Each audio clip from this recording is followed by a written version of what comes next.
to this 7-day gratitude retreat. This is day 2. If you missed day 1, no problem. I'll put it in a link below, and you can also go to my playlist and you can find it there. Today, what I want to talk about is a very simple and effective discipline called the 3 blessings, and I want to suggest one particular area that you may want to consider as an item to be grateful for, and that's a spiritual consolation. So I'll say more about that. But before I get into the 3 blessings, I want to tell you a little story. Years ago, I went to a talk at a church, and the speaker shared a personal experience of his own that really stuck with me, and it's on this topic of gratitude. This man was being honest, and he said that he was speaking to one of his very close friends one time, and he was complaining about this, that, and the other. That wasn't going right in his life. This wasn't going right in his life, and he was just complaining. And his friend, obviously a very good friend, said, "You know what? I don't want to talk to you again for a while. Not until you first write down 100 things that you're grateful for. Make a gratitude list and write down 100 things that you're grateful for. And then call me and we can talk. Because it's not all bad." And so this speaker was very humble, and he took it in the spirit that it was given. It was given out of love from this friend, a challenge to have a bit of an attitude adjustment. I thought that was wonderful. So in this discipline that I'm suggesting today, I'm not asking you to make a list of 100 things you're grateful for, although that might not hurt. I'm suggesting what someone has called simply 3 blessings. Bring to mind 3 blessings, 3 things that you can be grateful for about your life, or 3 people, 3 experiences, or 3 difficult experiences.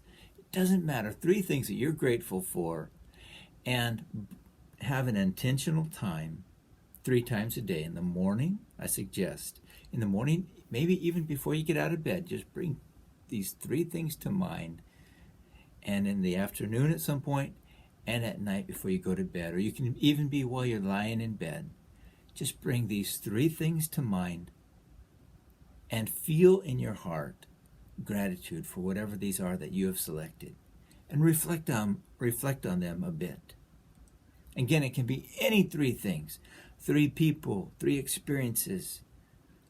It could be difficult experiences, just whatever. So for today, I want to suggest one thing you may want to consider to be grateful for, and that's what's called a spiritual consolation. St. Ignatius made the point I think is beautiful. He said, "During times of spiritual desolation, it's helpful to remember times of spiritual consolation."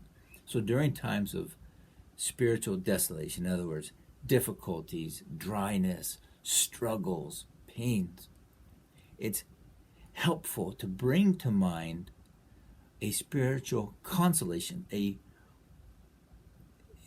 blessing of some kind that you have had in the past, and bring that to mind and savor it.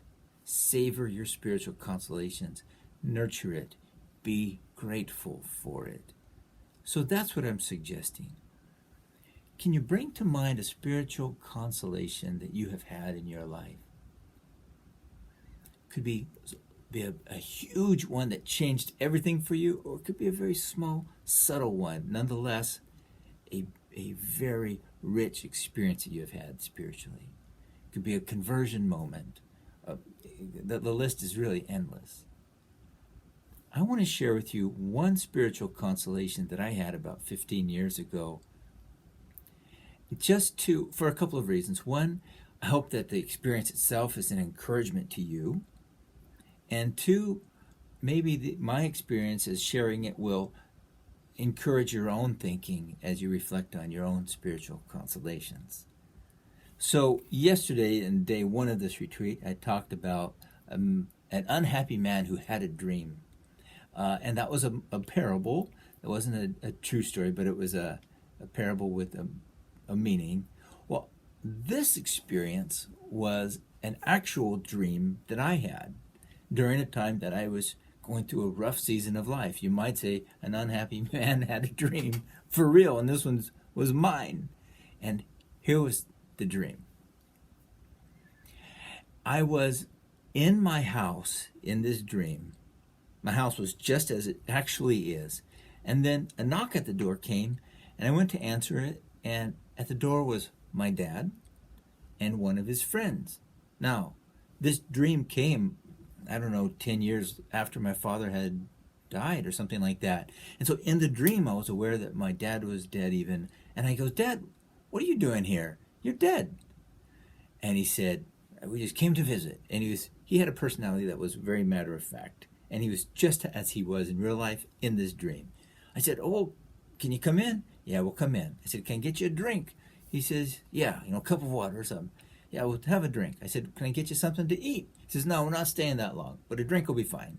So it was so much my dad, how he was. And we sat down at the table, and I don't remember anything else about my visit with my dad and this particular, an old friend of his. But suddenly my attention turned to down the hallway in my bedroom. And so I got up from the table and I went into the bedroom. And then standing in my bedroom, this is all still in the dream, standing in my bedroom was a figure I call a quirky character. He was like this guy about my height, my build, my age, and he was wearing like a plaid shirt. And I looked at him like, who are you? And he says, I have a message for you from God. I was stunned, like, okay. And I'm like, oh, well, tell me. He was silent. I'm like, well, come on, let me hear it. And he says, oh, no. I can't just come right out and tell you this. It's too powerful. I'm like, what are you talking about? You have a message, but you can't tell me? I don't get it. Just tell me. And he says, no, it's too powerful. I'm going to have to tell you this message backwards. I'm like, backwards? What are you talking about? Okay, whatever. This such a weird dream from a quirky character, this messenger. And he says, here's the message, backwards. And he told me some message. I couldn't make it. I was trying to make it out. And I said, look, I can't figure that out. I don't understand. Just tell me the message, straightforward. Just bring it forth. And he says, okay, but I warned you, it's very powerful. It's going to blow you away. I said, okay. And so this quirky messenger with a message from God said this single phrase: rest in peace, my love. Be still your heart in me. And that was it. That was the whole message. Rest in peace, my love. Be still your heart in me. And I remember in the dream having this moment of like my mind couldn't figure that out. I'm like, what? And there was a calm. And then the dream ended. And then suddenly I woke. And when I woke up, the cobwebs began to clear. And then I suddenly realized the whole dream, the whole meaning of the dream came like a single flood, washed over me. My dad and his friend and this messenger and the message. And then I started just crying. I was bawling. It was so powerful. Like that messenger said, it's powerful. It's going to blow you away. It blew me away because I was just overcome with emotion. Whew. Earlier this week, I had the privilege of having dinner with a friend, and for whatever reason, that dream came to mind. And this friend of mine is a very good listener, and he let me retell the story. He let me savor my spiritual consolation, you may say. And he was asking me about it, and he helped me unpack the dream and sink deeper into its meaning. And I hadn't reflected on the dream with such depth for years, although I've thought about it, but not with another person who was an excellent listener. And so this friend of mine helped me to really savor this spiritual consolation. And so I have been soaking in this message. That line, rest in peace, my love. Rest in peace. That's what you say to dead people. In Latin, you've seen it, R.I.P. on tombstones, requiescat in pace, rest in peace. That's the translation. So in this dream, the message, when I was going through a difficult time, the message through this messenger, which I believe was an angel actually in my dream from God, was the old has to die so the new can arise. Unless a grain of wheat falls to the ground and dies, it won't yield anything. But if it dies, it'll yield a rich harvest. So this message is encouraging me, even now, in my current circumstances of life. Some old things have to be shed so the new can arise. My love. My love. I had never focused on that phrase as deeply as I have been in these last few days. That's a very intimate term.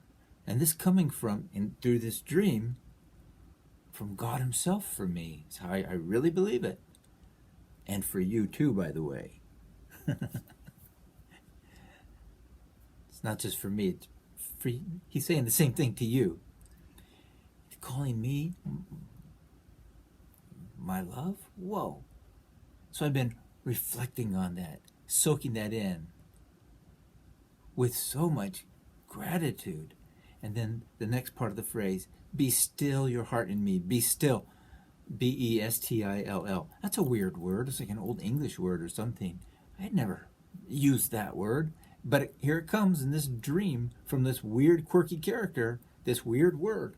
Be still your heart in me, in God.